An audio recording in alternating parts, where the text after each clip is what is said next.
Listen, bro, thank you genuinely very much for giving me some of your time this morning. It's much appreciated. Hey, no problem, buddy.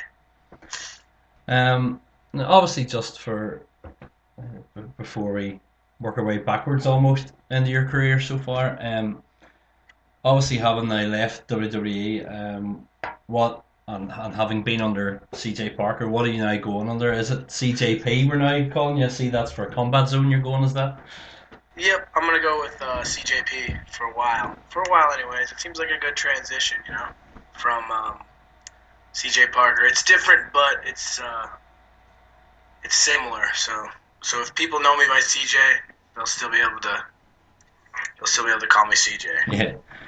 Now obviously most people will know, or everyone will know, you finished up with WWE over Mania weekend. But before we talk your time there, could you just describe for everyone? You were obviously there during the week of Access and right up to Mania. Can you just describe to everyone just what that is like as an event as a whole week?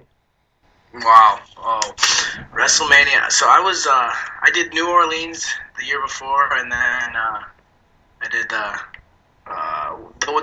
Bay Area one this past time. And have you ever been to WrestleMania? No, I haven't been able to get across yet. It's never quite worked. I'm a teacher, and it's never quite worked with my holidays. I'm school as well, so Yeah. Man, it's incredible. It's not only just Sunday, it's entire week. yeah, It's from Thursday to Sunday. They take over the entire town, and they just wrestle. It's all over. Everywhere you look, there's John Cena there. There's WrestleMania 31 logo there. It's incredible. And then the fans, you got 80,000 fans that come from all over the world, and it's all anybody's talking about that weekend. Oh, you here for WrestleMania? Yep, I am. And it's incredible. It makes you really proud to be a part of pro wrestling. Uh, it's it's everything you think, and then to be a part of Access is so cool because we have probably there's some nights, some of those days we wrestle 5 or 6 times, you know, and you get to meet the fans from all over the world and us as NXT, at least for me, because I never really worked anywhere besides WWE and under NXT, so I didn't really. Sometimes you forget how big NXT is yeah. and how it covers the world. People from all over know who you are. And when you're kind of in the bubble down here and you're working every day and you're driving to the performance center every day, and you forget that you kind of you entertain a lot of people week to week, and it's just incredible. Now, jumping back a couple of years, you were trained by by Truth Martini. That's right, isn't it? Yep, Truth Martini. I mean, how did you get a taste for the business, and how did you end up with Truth at his school? Well, see, that's an awesome question. I I started really well. I knew I wanted to be a wrestler when I was like 10, like a lot of us do, Yeah, and I just didn't know how. And in fact, when I was like 12, 13, I didn't even really know indie wrestling. Independent wrestling was a thing. I didn't know there were too many more companies besides WWE and at that time WCW and ECW. When I was around 10. yeah. And then I start to get into high school, and I find my first independent show, and it was IWA Mid South, Ian Rotten in Morris, Illinois, and I remember I just got out of football practice, went right there. My dad dropped me and my friend off. We loved it. Billy Gunn was there, and that was my first like independent show. And then I saw a lot of the guys. I was like, hey man, to my buddy Roger, these guys aren't that much bigger than us. I think I could actually do this. And I remember I think I talked to Ian that night and asked him, because I was 15, 16 maybe, I want to do this. How I want to start wrestling. He was like, well, you got to be 18. So I knew I had a couple of years, and from that moment, then it was all about, all right, I'm going to do this as soon as I'm 18, and I'm going to do college too, but I'm going to do this. And so a couple of years later, as senior year's rounding out, and then I started going to some more independent shows by my house closer to me, and I met a guy who uh, he started to train me kind of. He taught me how to bump. He taught me how to hit the ropes, and he ran in a town that was really close to my house. So little did I know, he just wanted me to be on the show so I could sell all the tickets to my friends and family. You know what I mean? But at this point, I'm 17 and I'm just happy to be there. You know, I'm so excited to get in the ring once a month and learn how to do, you know, a back bump and hit the ropes and do a drop kick and a hip toss. And that's about what he taught me. And then he said I was ready. And so I had my first match when I was still like in high school. Or I think it was the summer right after high school, so I was 18, and I wasn't trained. But I'll tell you what, I sold about 100 tickets to my friends and family, and he was happy.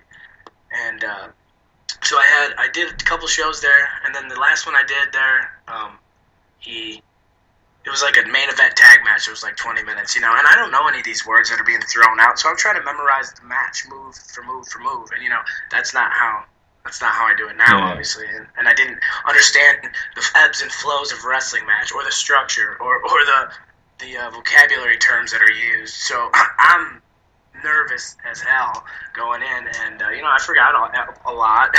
You can't remember a match like that. So the guys, you know, they beat me up pretty good in front of my friends and family, and I just remember afterwards being so embarrassed and saying, you know, if I'm gonna do this, I got to do this the right way. And at that point, I was reading, you know, Jericho's book, Bret Hart's book, and I realized that wrestling training was supposed to be a full-time thing. You know, it was supposed to be 4 hours a day, 4 times a week for like 12 weeks. And what I was doing was I was in the ring maybe 3 times, and they put me in a match, and that's not the way I wanted to learn. So I ended up connecting with a guy named Danny Daniels, who is, I don't know if you know him, AAW in Chicago or Irwin. Yeah.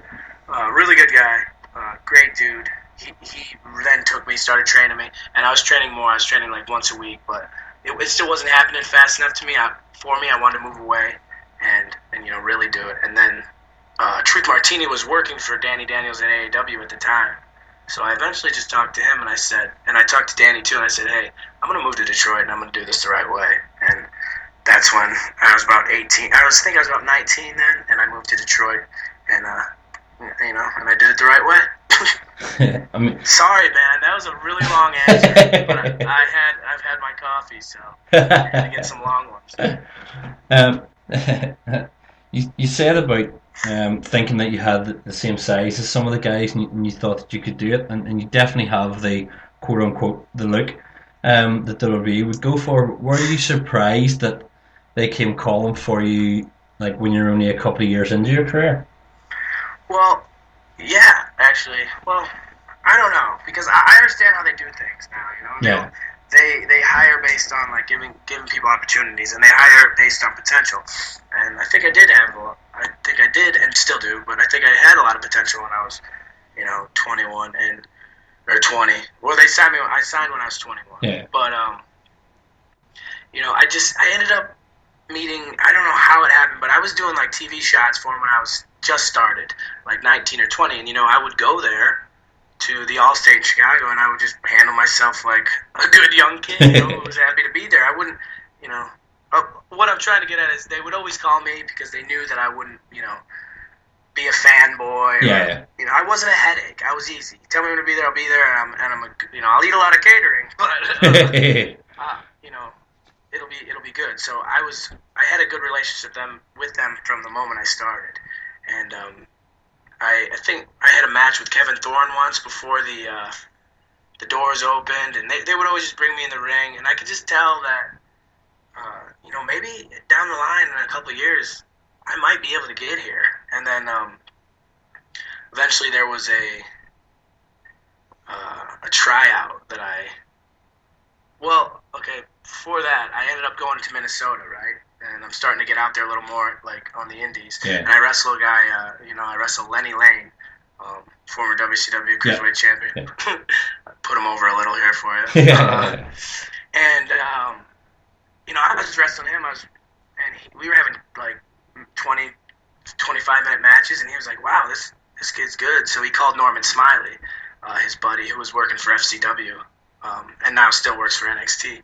And Norman told him, like, well, you know, if he's basically what Lenny told him was he's a young kid, he's got a lot of potential, and before he gets any bad habits, you better take a look at him. You know, maybe get him in the system when he's young. And Norman agreed, and then they talked, and there was a tryout, and it was like $1,000. and I ended up getting the money for that, and I came down, and the rest was history.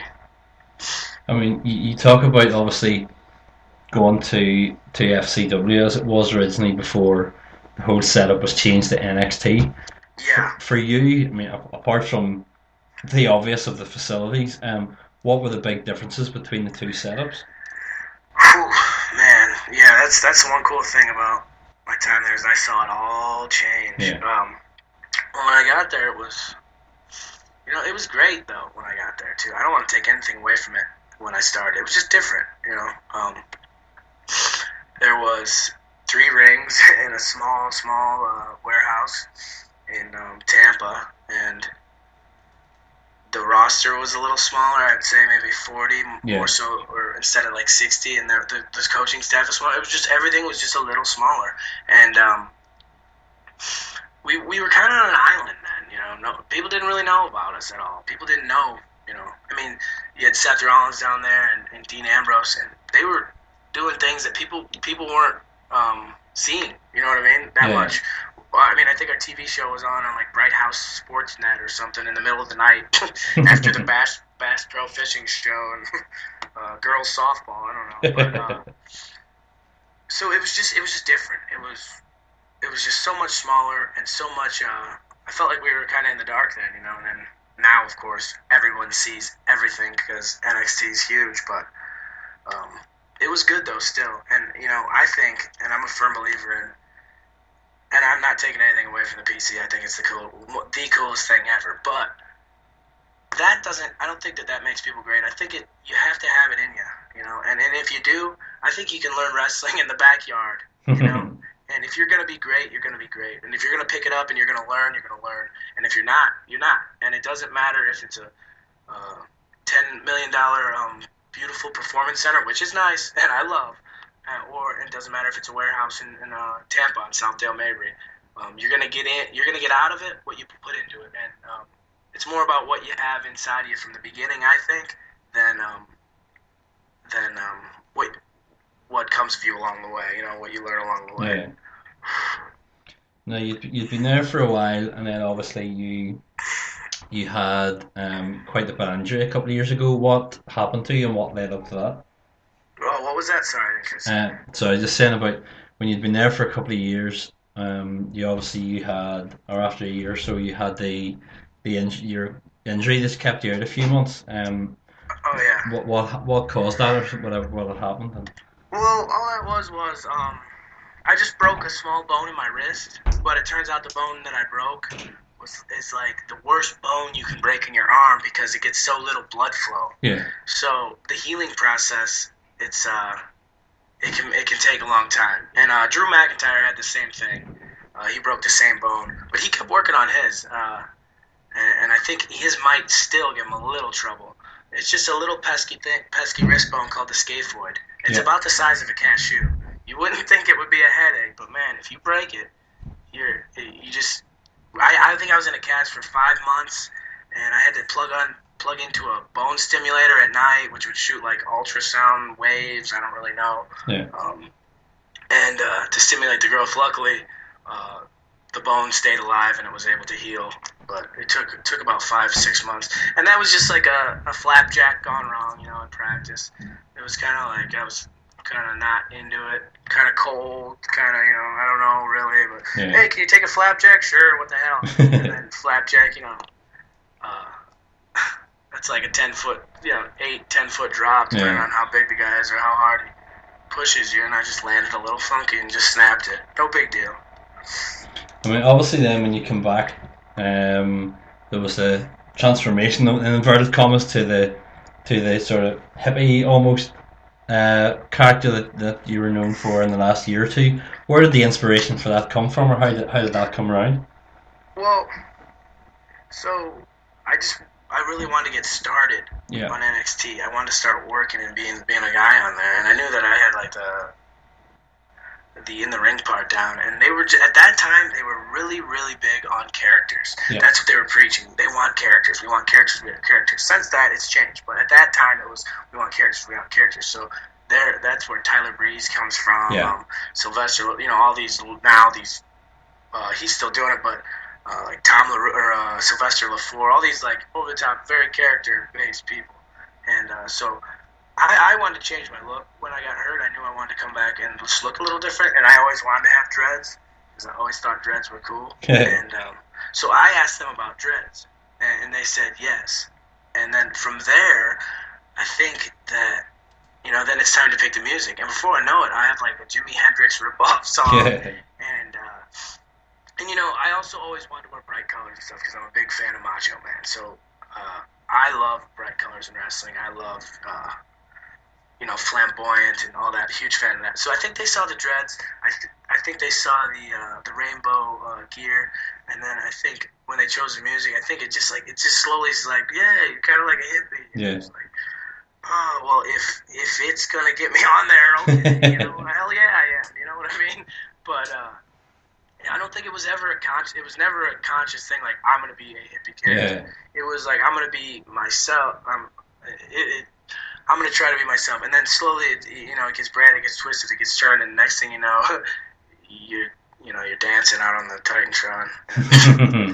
That's that. But now, when the character did tweak, and it changed to more of like an activist, more of a worldly thinker, and somebody who a self-righteous, liberal. Yeah. That was conscious. That was. Writers' decisions and mine, and I saw that. They saw that. That was a community. That was together. We formed that. Now, once that tweak had happened, as you say, almost, and I hesitate to use the word unfortunately, but you almost turned into the guy that became the go-to guy for new characters to defeat, which was almost a backhanded compliment of sorts to you as a wrestler and as a character, but ultimately, you weren't going to have that push, I suppose, as such yourself, if you know what I mean in that respect.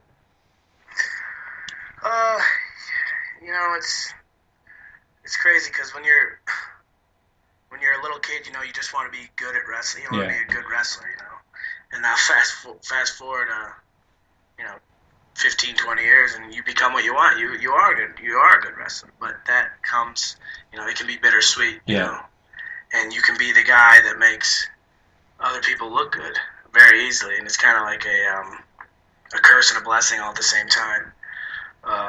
But yeah, I felt like things started to go that way. I felt like I was kind of the guy that they would call on to, you knew I wasn't gonna mess anything up, and you knew I would be able to help the guys highlight what they were good at, and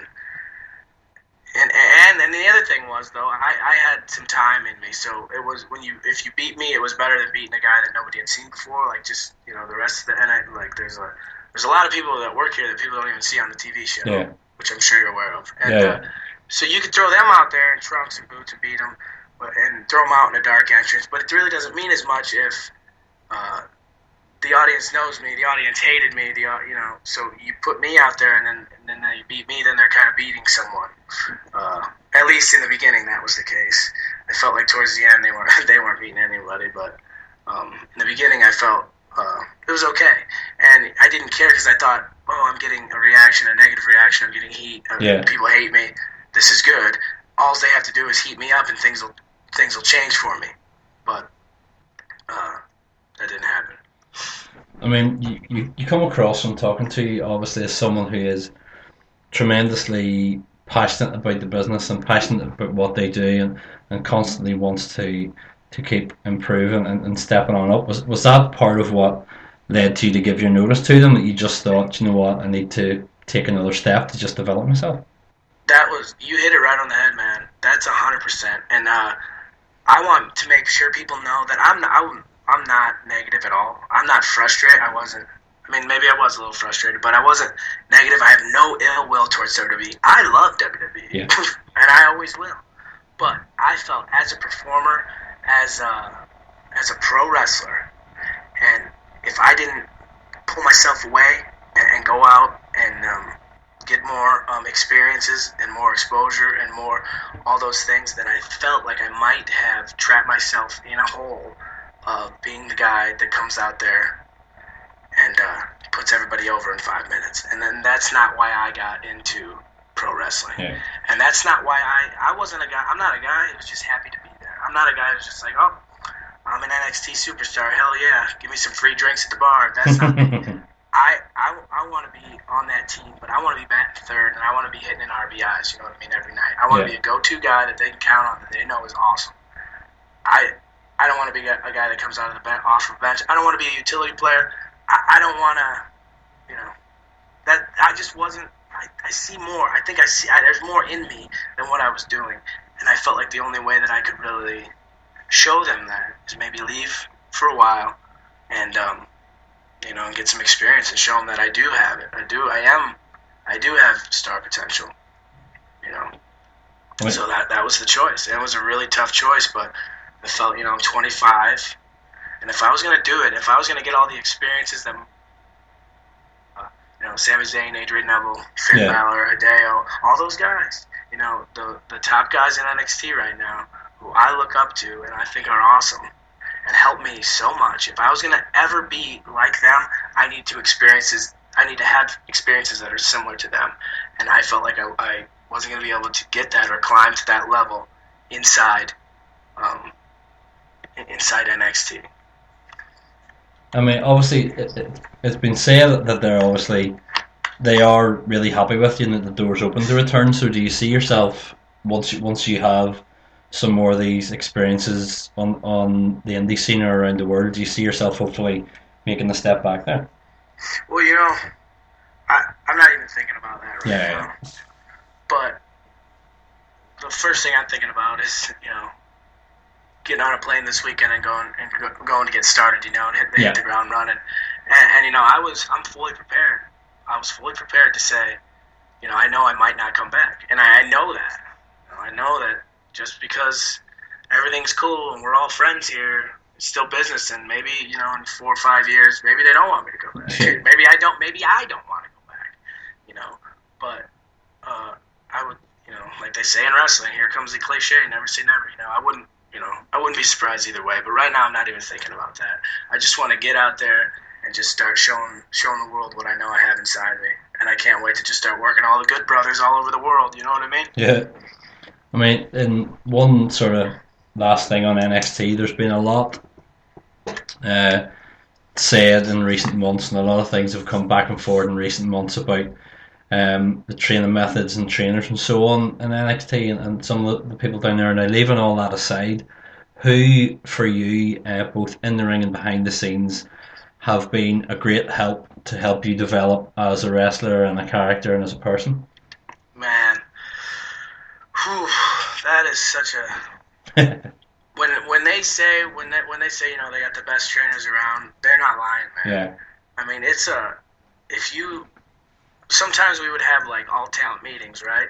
And the talent would meet first, and then it just so happened that then all the coaches would eventually come in, and sometimes I'd just be sitting there when we're all waiting for them, and then when they'd walk in, it'd just be like, Jesus, Billy Gunn, Dusty Rhodes, Norman Smiley, Terry Taylor, Robbie Brookside, Sarah Del Rey, Baldo, all these people, incredible. Joey Mercury. There's so many people, and I had a really good relationship with all of them. But I think when you have that many coaches and stuff, you just connect with certain ones more. Yeah. And that's not to say that, because I tell you what, I learned from all of them. And I think Dusty Rhodes really, as far as speaking, promos and speaking, I think he really got me, and I really got him, and I really learned a lot from him, even when he thought he wasn't teaching. And he's still a guy. I just, if it's Dusty Rhodes, I'm gonna watch it, and I'm gonna learn from it, because he has so much charisma and so much. It's how can you not watch him and love pro wrestling? Yeah. You know what I mean? And if people want to know about pro wrestling, I think you watch him, because he's everything. He can get a crowd by looking at him, by making a facial expression in an interview. I can't say enough great things about him. He's the man. I love him. I think Billy Gunn in the ring, he really He really helped me a lot, and he really made it a fun place to be. And just he just has a different outlook on it. Yeah. He was in the tip top. I mean, if you look at Billy Gunn, he's a top guy. He was a top guy at the most top time. You know what I mean? Yeah. Like in the Attitude Era, he was doing it on top. And so anything he has to say, you can take it. It's true. It worked. Norman Smiley, Robbie Brookside, great, so good. Some of the best technical. They can teach you any hold, any counter, anything on the mat. They're incredible. Terry Taylor's psychology is out of this world. He gets it. He's done it for so long. I mean, obviously he gets it. I don't need to tell you that. But Joey Mercury, I can't even. It's too much. I feel like I'm just gonna say how good everyone is because everybody is so good. It's a good time to be there, man. They're really putting a lot of time and a lot of hard work in their developmental system right now. Now, obviously, just as we wrap it sort of up, you've come out of NXT, and we know that you're headed to Combat Zone this weekend. But what does the immediate future hold for you? Where are you hoping to get into? Do you think? I mean, can you maybe see heading sort of doing some stuff even with Truth and Ring of Honor or something like that? Would that be something you'd like? Or? Yeah, yeah, obviously, yeah. Right now, I'm just worried. Right now, man, I'm worried about getting to Philadelphia on Saturday and hopefully selling a few T-shirts. You know what I mean?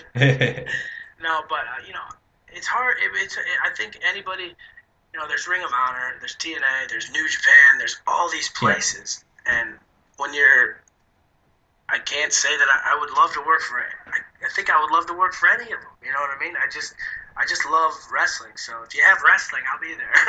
But I don't know. I don't know about Ring of Honor. I don't know about anywhere. I do know I just want to wrestle as much as I can, whoever I can, and hopefully see the world. I would really. That's a huge thing right now. Is I would love to.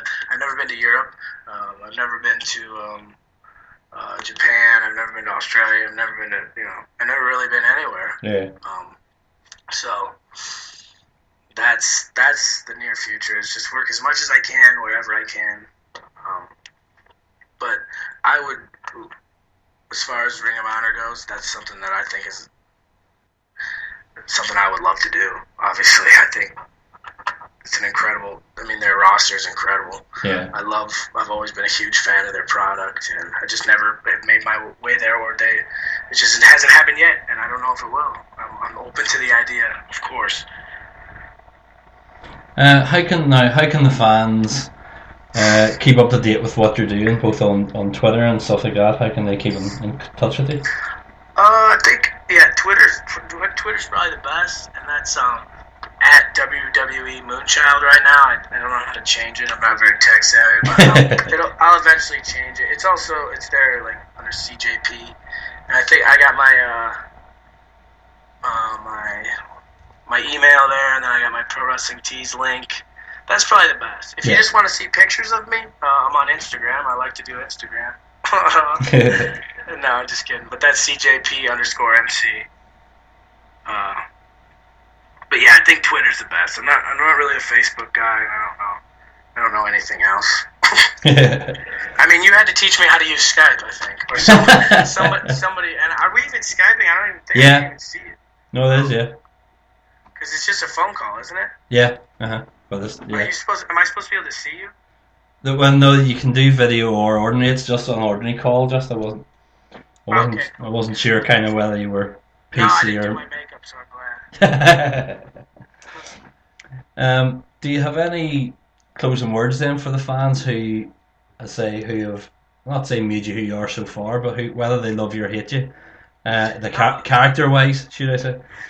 Yeah, no, the fans have made me who I am. I think that's the. If it's not for the fans, there's no wrestler, Yeah. I just want to say thank you to everyone. Love me or hate me. I mean, boo or yay, whatever. I don't care about that. As long as you were entertained and had some fun watching me do my thing, dude, I love you for it, And I hope to I hope I get to keep doing this for a long, long time, and I hope I continue to grow and hopefully you guys can watch along the way.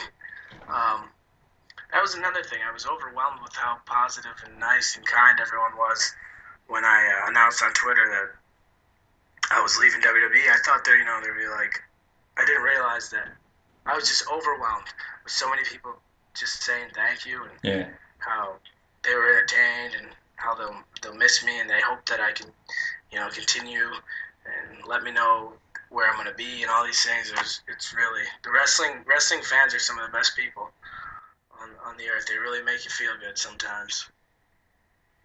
Well, as I say, bro, thank you so much for your time this morning or this afternoon with me. I suppose it's been very much appreciated. Hey, no problem, Gary.